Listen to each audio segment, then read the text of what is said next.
Bismillahirrahmanirrahim. Alhamdulillahirabbil alamin. Allahumma sholli ala Muhammad wa ala ali Muhammad. Assalamualaikum warahmatullahi wabarakatuh. Selamat berjumpa lagi dengan Nikhan TV, dengan saya Nikhan atau Umi Nabila. Sudah menjadi kebiasaan banyak orang untuk meminta didoakan ketika ada suatu hajat atau keinginan. Didoakan oleh orang tua, teman, saudara, anak-anak yatim yang kita temui, dan sebagainya. Karena sungguh kita tak pernah tahu dari mulut siapa doa akan dikabulkan oleh Allah Ta'ala. Lalu bagaimana agar kita tidak cuma berpeluang didoakan oleh sesama manusia, tetapi kita juga berpeluang didoakan oleh malaikat. Malaikat adalah makhluk mulia yang memiliki kedekatan dengan Allah Subhanahu wa Ta'ala. Seperti disebutkan dalam surah Al-Mutaffifin ayat 12, yang disaksikan oleh malaikat-malaikat yang didekatkan kepada Allah. Malaikat yang selalu taat pada perintah Allah dan tidak pernah bermaksiat. Doa para malaikat tersebut adalah doa yang mustajab, benar-benar mudah diijabah dan dikabulkan oleh Allah. Lalu siapa saja orang-orang yang didoakan malaikat? Inilah mereka. Pertama, orang yang tidur dalam keadaan suci atau berwudu. Barang siapa yang tidur dalam keadaan suci, maka malaikat akan bersamanya di dalam pakaiannya. Dia tidak akan bangun hingga malaikat berdoa, "Ya Allah, ampunilah hambamu si Fulan karena tidur dalam keadaan suci." Hadis riwayat Imam Ibnu Hibban. Kedua, orang yang sedang duduk menunggu waktu sholat. Tidaklah salah seorang di antara kalian yang duduk menunggu sholat selama ia berada dalam keadaan suci, kecuali para malaikat akan mendoakannya, "Ya Allah, ampunilah ia. Ya Allah, sayangilah ia."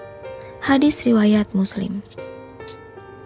Ketiga, orang yang berada di shaf barisan depan dalam sholat berjamaah. Sesungguhnya Allah dan para malaikatnya bersolawat kepada orang-orang yang berada pada shaf terdepan. Hadis riwayat Abu Dawud. Keempat, orang yang menyambung shaf sholat berjamaah agar tidak kosong. Sesungguhnya Allah dan para malaikat selalu bersolawat kepada orang-orang yang menyambung shaf-shaf. Hadis riwayat Ahmad, Ibnu Majah, Ibnu Khuzaimah, Ibnu Hibban, dan Al-Hakim. Kelima, orang yang mengucap amin ketika imam selesai membaca Al-Fatihah. Jika seorang imam membaca ghairil maghdubi alaihim waladdallin, maka ucapkanlah oleh kalian amin. Karena barang siapa ucapannya itu bertepatan dengan ucapan malaikat, maka ia akan diampuni dosanya yang masa lalu. Hadis riwayat Bukhari nomor 782. Keenam, orang yang tetap duduk di tempat sholatnya setelah selesai sholat. Para malaikat akan selalu bersolawat atau berdoa kepada salah satu di antara kalian selama ia ada di dalam tempat sholat di mana ia melakukan sholat, selama ia belum batal wudhunya. Para malaikat berkata, "Ya Allah, ampunilah dan sayangilah ia." Hadis riwayat Imam Ahmad nomor 8106. Ketujuh, orang yang sholat subuh dan asar berjamaah. Para malaikat berkumpul pada saat sholat subuh, lalu para malaikat yang menyertai hamba pada malam hari yang sudah bertugas malam hari hingga subuh naik ke langit, dan malaikat pada siang hari tetap tinggal.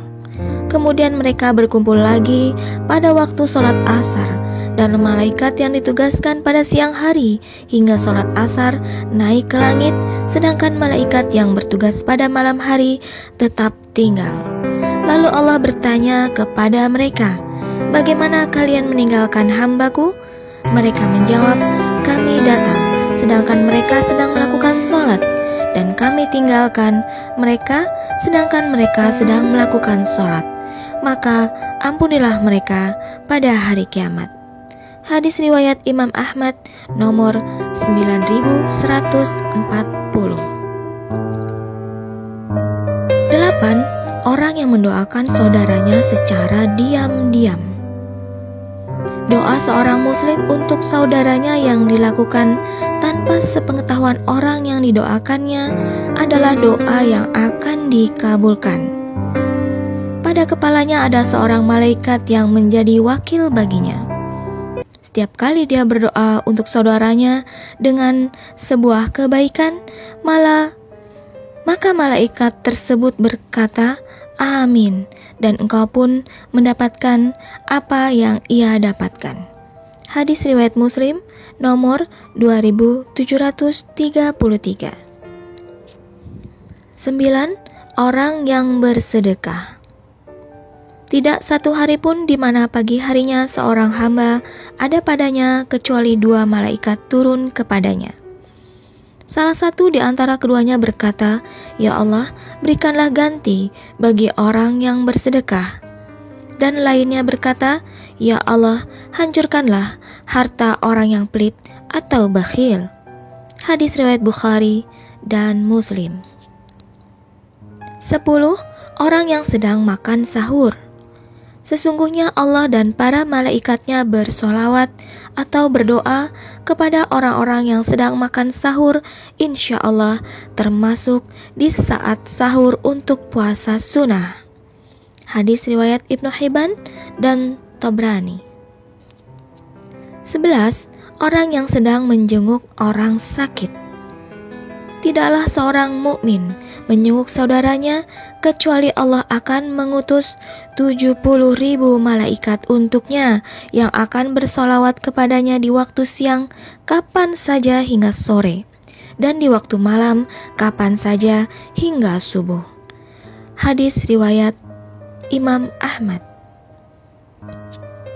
12. Orang yang sedang mengajarkan kebaikan kepada orang lain. Keutamaan seorang alim atas seorang ahli ibadah bagaikan keutamaanku atas seorang yang paling rendah di antara kalian. Sesungguhnya penghuni langit dan bumi, bahkan semut yang di dalam lubangnya, dan bahkan ikan, semuanya bersolawat kepada orang yang mengajarkan kebaikan kepada orang lain. Hadis riwayat Tirmizi. Semoga menambah motivasi kita untuk menjadi salah satu dari orang-orang tersebut dan makin bersemangat untuk melakukan amalan-amalan yang mendekatkan kita pada Allah Ta'ala dan peluang untuk didoakan malaikat. Wallahu a'lam. Alhamdulillahirabbil alamin. Allahumma sholli ala Muhammad wa ala ali Muhammad. Barakallahu fikum. Wassalamualaikum warahmatullahi wabarakatuh. Salam takwa, Ummi Nabila.